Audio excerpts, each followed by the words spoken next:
কাজ করতেছো সৌদি আরবে? বর্তমানে আমি বার্গার শপে কাজ করি। Burger shop. তোমার স্টার্ট স্যালারি কত টাকা থেকে শুরু হয়েছে? বেতন মাসকে পড়বে 28 তারিখে, 29 তারিখে, 27 আঠাশ তারিখে, 27-28 ভিতরে বেতন পাইতো। 27-28 তারিখের মধ্যে বেতন স্যালারি চলে আসে। চলে তুমি যে ওই কোম্পানিতে চাকরি হয়েছে, ওই সময়ে কি তোমার কোনো ইন্টারভিউ নিয়েছে? হ্যাঁ, ইন্টারভিউ নিছে আমার থেকে। আমাকে দেখছে, তারা কথা বলছে অভিজ্ঞতা আছে কিনা। আমি বলছি আমার অভিজ্ঞতা এতটা নাই। ও বলছে 1 সপ্তাহ কাজ করো, তারপর তোমাকে দেখবো আর কি। 1 সপ্তাহ পরে তারপর আমাদেরকে কাফালা করেছি। কাফালা করে নিয়েছে। সালাম আলাইকুম এভরিওয়ান।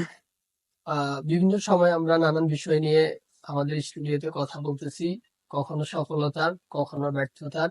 আজকে তেমনি আমরা কথা বলবো এমন একজন মানুষের সাথে, যাকে আমাদের স্টুডিওতে আমরা আমন্ত্রণ জানিয়েছি। একজন সৌদি আরব প্রবাসী। তার মুখ থেকে আমরা শুনবো যে উনি কিভাবে সৌদি আরব আসতে কত টাকা খরচ হয়েছে, বর্তমান সময়ে উনি কি কাজ করতেছেন, কোন পেশায় কাজ করতেছেন, আমরা সবকিছু ওনার থেকে বিস্তারিত জানবো। স্বাগতম আপনাকে আপনাকে আমাদের স্টুডিওতে। কেমন আছেন? আলহামদুলিল্লাহ ভালো। কি নাম আপনার? মামুন রশিদ, দেশের বাড়ি? নোয়াখালী। আমাদের এখানে আসার পর কেমন লাগতেছে? হালকা নার্ভাস লাগতেছে মোটামুটি। নার্ভাস অবশ্যই লাগবে, আসলে নার্ভাসের কিছু না। হুম। আমরা কথা বলতে বলতে নার্ভাস কেটে যাবে। আচ্ছা, আমরা শুরু থেকে শুরু করব যে আপনি দেশে দেশে কি করতেন দেশে থাকা অবস্থায়? দেশে আমি কিছু করতাম না, বেকার? বেকার পড়াশোনা করতাম, এটাই কি করা হয় না। চাকরি করা হয় নাই? না, কিভাবে আসতো, যে কোম্পানিতে না ফ্রি বিষয়?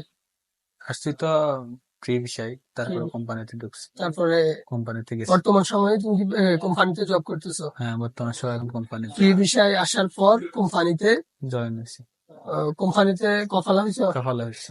কোম্পানি কফালা করে নিচ্ছে। কি কাজ করতেছো সৌদি আরবে? বর্তমানে আমি বার্গার শপে কাজ করি। Burger shop.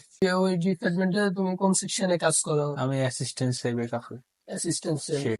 কি কাজ এই শেফের? এসে বার্গার বার্গার পাস্তা লাইন, এগুলো সস আইটেম, অনেক বিভিন্ন আইটেম এগুলা আছে, অনেক এগুলো তৈরি করা লাগে।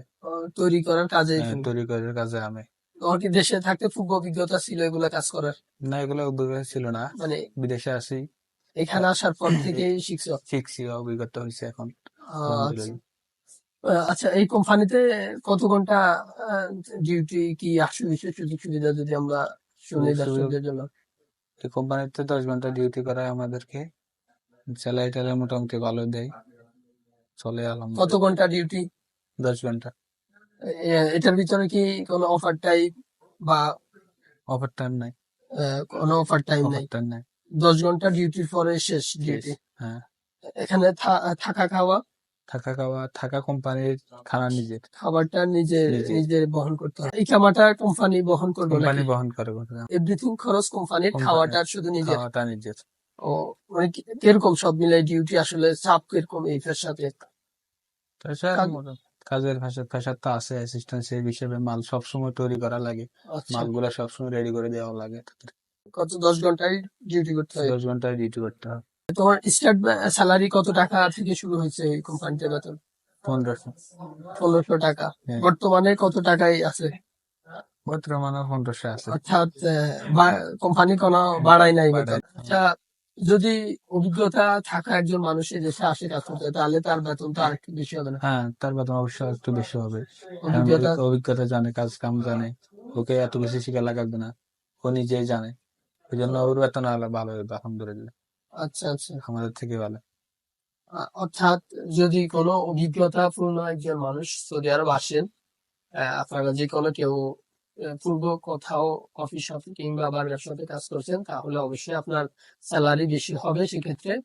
আর যেহেতু তার কোনো অভিজ্ঞতা ছিল না, সে কোম্পানিতে জয়েন করার সময় বলছে যে আমি দেশে কোনো কাজ করি নাই, আমার কোনো অভিজ্ঞতা নেই, তো সেক্ষেত্রে তার স্যালারি 1500 টাকা থেকে স্টার্ট হয়েছে। আপনি যদি অবশ্যই অভিজ্ঞতা নিয়ে দেশে আসুন, তাহলে হয়তো আপনার বেতন স্টার্ট স্যালারিতে 1800 কিংবা 2000। 2000, 2000। অর্থাৎ অভিজ্ঞতা থাকলে আপনি 2000 টাকা স্যালারিতেও চাকরি করতে পারেন। আসলে যে মানুষটা দেশে কোনো কিছুই করতো না, বেকার, পড়ালেখার পাশাপাশি সে আসলে বেকার ছিল, সৌদি আরব আসার পর যে তার একটি কোম্পানিতে চাকরি হয় এবং স্টার্ট স্যালারি ছিল সৌদি আরবের 1500 রিয়াল। বাংলাদেশি টাকায় যদি আমরা কনভার্ট করি তাহলে 50,000 টাকা হবে। তো আপনারা দেখতেছেন যে আসলে কোনো কিছু না জানা 1500 রিয়ালের বেতনের প্রায় বাংলাদেশি টাকা 50,000 টাকা বেতনে চাকরি করতেছেন সৌদি আরবের যে বার্গার কিং নাকি এটা বার্গার শপ। বার্গার শপে, অর্থাৎ যে বার্গার, পাস্তা, ফাস্টফুড ধরনের খাবার আইটেম তৈরি করা হয় সেই প্রতিষ্ঠানে উনি চাকরি করতেছেন। তো তুমি যে ওই কোম্পানিতে চাকরি হয়েছে ওই সময়ে কি তোমার কোনো ইন্টারভিউ নিয়েছে? হ্যাঁ, ইন্টারভিউ নিছে আমার থেকে, আমাকে দেখছে, তারা কথা বলছে অভিজ্ঞতা আছে কিনা। আমি বলছি আমার অভিজ্ঞতা এতটা নাই। ও বলছে 1 সপ্তাহ কাজ করো, তারপর তোমাকে দেখবো আর কি। 1 সপ্তাহ পরে তারপর আমাদেরকে কাফালা করেছি। কফালা করে নিছে, অর্থাৎ চাকরিতে জয়েন করার 1 সপ্তাহ পরে কফালা করে 1 সপ্তাহ নিছে। পরে কাফালা করে নিছি। এবং যে বেতন মাসের পর মাস কি দিয়ে দিছে না? বেতন মাসকে পড়বে 28 তারিখে, 29 তারিখে, 27 28 তারিখে, 27 28 ভিতরে বেতন পাইতাম। 27-28 তারিখের মধ্যে বেতন স্যালারি চলে আসে। আচ্ছা, সৌদি আরব আসতে আপনার কত টাকা খরচ হয়েছে? প্রায় 3,70,000, অর্থাৎ সৌদি আরব আসতে 3,70,000 টাকা খরচ হয়েছে, প্রায় 4 লাখ। প্রায় 4 লাখ টাকা হ্যাঁ, খরচ হয়েছে। হয়েছিল। আসলে দর্শক বন্ধুরা, আপনারা দেখতেছেন যে যারা সৌদি আরবের কফি শপ কিংবা বার্গার এই দুটা প্রতিষ্ঠান পায় পাশাপাশি, যারা কফি শপে চাকরি করবেন বা সৌদি আরবে বার্গার শপে চাকরি করবেন চিন্তা ভাবনা করতেছেন, তারা কি ধরনের ইন্টারভিউ হয় অবশ্যই আপনারা শুনছেন যে সৌদি আরবে আসলে আমরা গত সপ্তাহে আমরা একজন প্রবাসী ভাইয়ের সাথে কথা বলছি যে যিনি এসি টেকনিশিয়ান। আপনারা চাইলে আমাদের ভিডিওটি দেখতে পারেন। আসলে আমরা আমাদের স্টুডিওতে বসে বিভিন্ন সময় সফলতা কিংবা ব্যর্থতার গল্পই শুনতেছি মানুষের থেকে, বা অনেকেই 1 লক্ষ টাকা বেতনে চাকরি করতেছে। এটা দেখে অনেকে উৎসাহী হয়ে দেশে চলে আসতেছেন।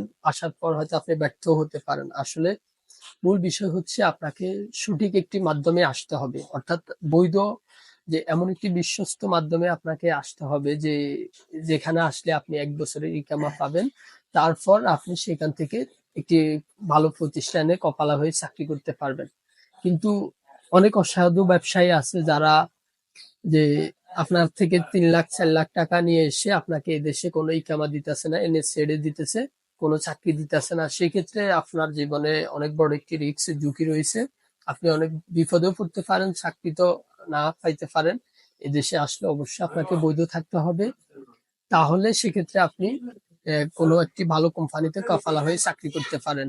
তো অবশ্যই যারা বিদেশ আসবেন জেনে শুনে তারপরে আসবেন এবং বিশ্বস্ত একটি মাধ্যমে আসবেন, যেখানে আসার পর আপনার চাকরিটার গ্যারান্টি রয়েছে এবং আপনি মাস শেষে মোটামুটি কিছু টাকা ইনকাম করতে পারেন, এমন একটি মাধ্যম জেনে আসবেন। তো অবশ্যই ভিডিওটি যারা দীর্ঘ সময় ধরে দেখেছেন তাদের প্রতি আন্তরিক ধন্যবাদ। আবার দেখা হবে পরবর্তী সময় অন্য কোনো বিষয় নিয়ে অন্য কোনো ভিডিওতে। ভিডিওটি অবশ্যই সবাই শেয়ার করে দিবেন এবং নতুন যারা বিদেশ আসবে তাদেরকে দেখার সুযোগ করে দিবেন। সে পর্যন্ত ভালো থাকবেন। আল্লাহ হাফেজ। সালাম আলাইকুম।